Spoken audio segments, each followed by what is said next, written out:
Você já se perguntou quem vai para o inferno? Será que você está entre eles?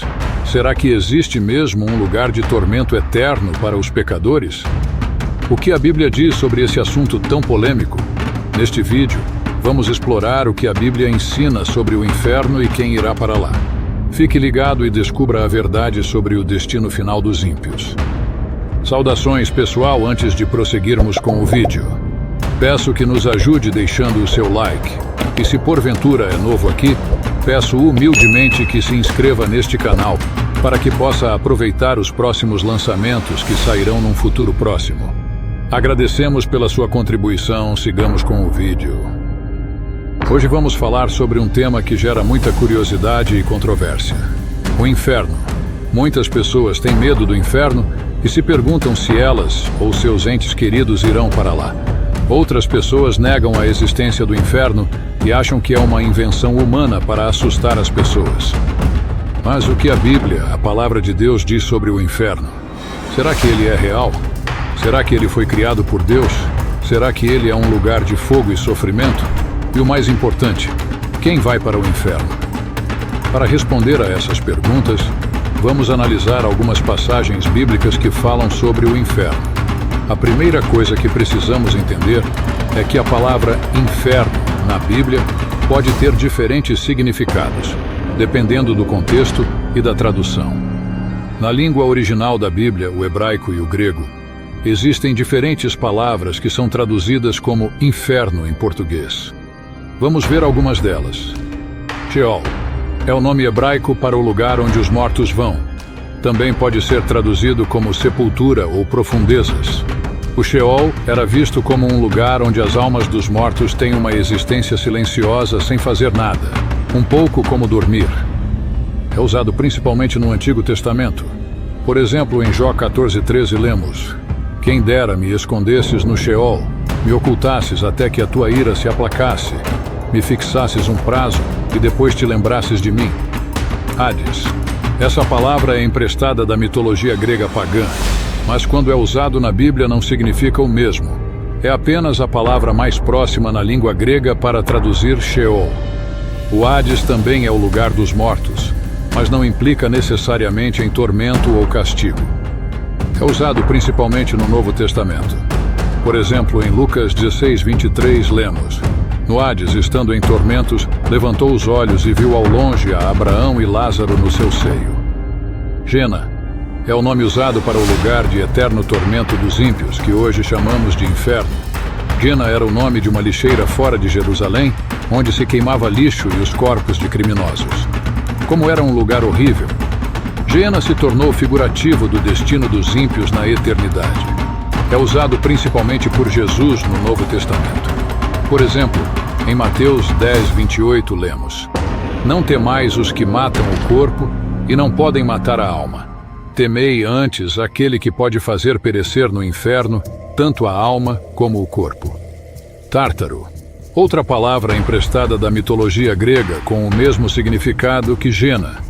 Tártaro só aparece em 2 Pedro 2:4, onde lemos: "Ora, se Deus não poupou a anjos quando pecaram, antes, precipitando-os no inferno, os entregou a abismos de trevas, reservando-os para juízo." Abismo e lago de fogo.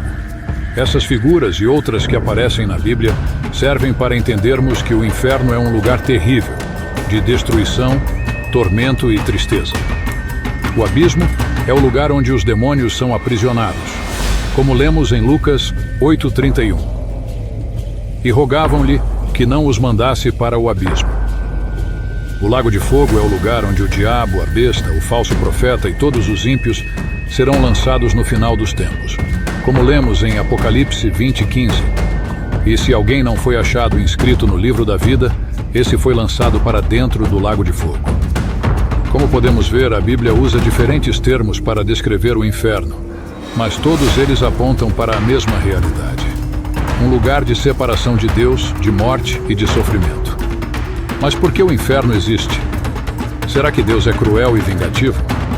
Não, pelo contrário. Deus é justo, amoroso e misericordioso. Ele não criou o inferno para os seres humanos, mas para o diabo e seus anjos, que se rebelaram contra ele, como lemos em Mateus 25:41. Então o rei dirá também aos que estiverem à sua esquerda: apartai-vos de mim, malditos, para o fogo eterno, preparado para o diabo e seus anjos. Deus não quer que ninguém vá para o inferno, porque Ele ama cada pessoa e deseja que todos se salvem.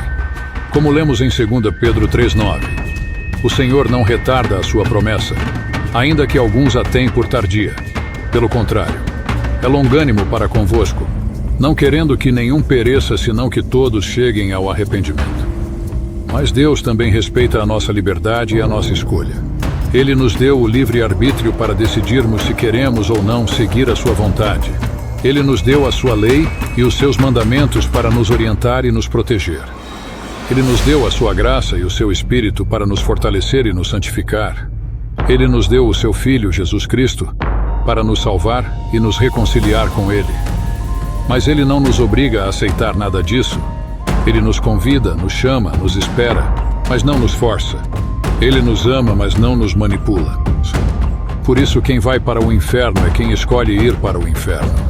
Quem rejeita a Deus, quem despreza a sua palavra, quem vive no pecado, quem não se arrepende, quem não crê em Jesus, quem não ama o próximo, quem não perdoa, quem não obedece, quem não adora, quem não serve, quem não se santifica. Essas pessoas estão se afastando de Deus e se aproximando do inferno. Elas estão preferindo as trevas à luz, o mal ao bem, a mentira à verdade, a morte à vida. Elas estão dizendo não a Deus e sim ao diabo. Elas estão se condenando a si mesmas. Meus amigos, o inferno é uma realidade que não podemos ignorar nem minimizar. Ele é o destino final de todos os que se opõem a Deus e se rebelam contra Ele. Ele é o lugar de eterna perdição e angústia para os que morrem em seus pecados. Ele é o oposto do céu, que é o lugar de eterna felicidade e paz para os que morrem na graça de Deus. A escolha é nossa: céu ou inferno, vida ou morte, Deus ou diabo. Mas não precisamos ter medo do inferno se confiarmos em Deus e em sua misericórdia. Deus nos ama tanto que enviou o seu Filho único para morrer na cruz por nós, para nos livrar do pecado e da morte, para nos abrir as portas do céu. Jesus é o caminho, a verdade e a vida. Ninguém vai ao Pai senão por Ele. Se aceitarmos Jesus como nosso Senhor e Salvador, se seguirmos os seus ensinamentos, se vivermos no seu amor, seremos salvos e receberemos aquilo que Ele nos prometeu, a vida eterna. Mas como podemos evitar o inferno e garantir a nossa salvação?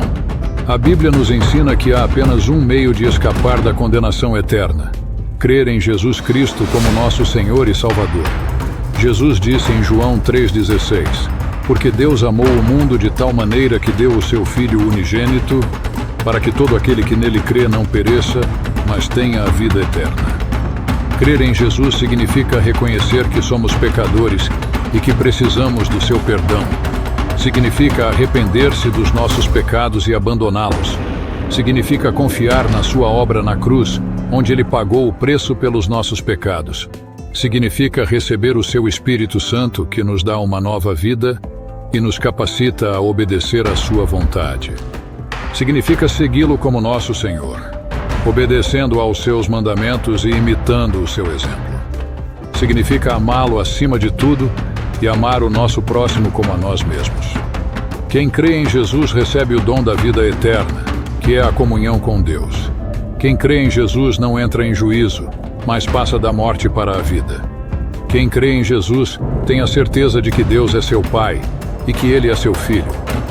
Quem crê em Jesus tem a esperança de que um dia irá morar com Ele no céu, onde não haverá mais choro, nem dor, nem tristeza, nem pecado, nem morte.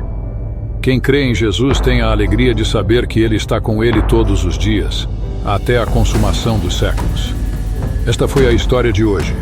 Se este vídeo lhe entreteu e contribuiu para o seu crescimento, fé e edificação, peço que nos ajude se inscrevendo em nosso canal e deixando o seu like. Isso nos ajuda muito e edifica o nosso trabalho. Agradecemos e apreciamos a sua audiência e companhia. Desejamos profundamente que Deus abençoe você e sua família. Até a próxima.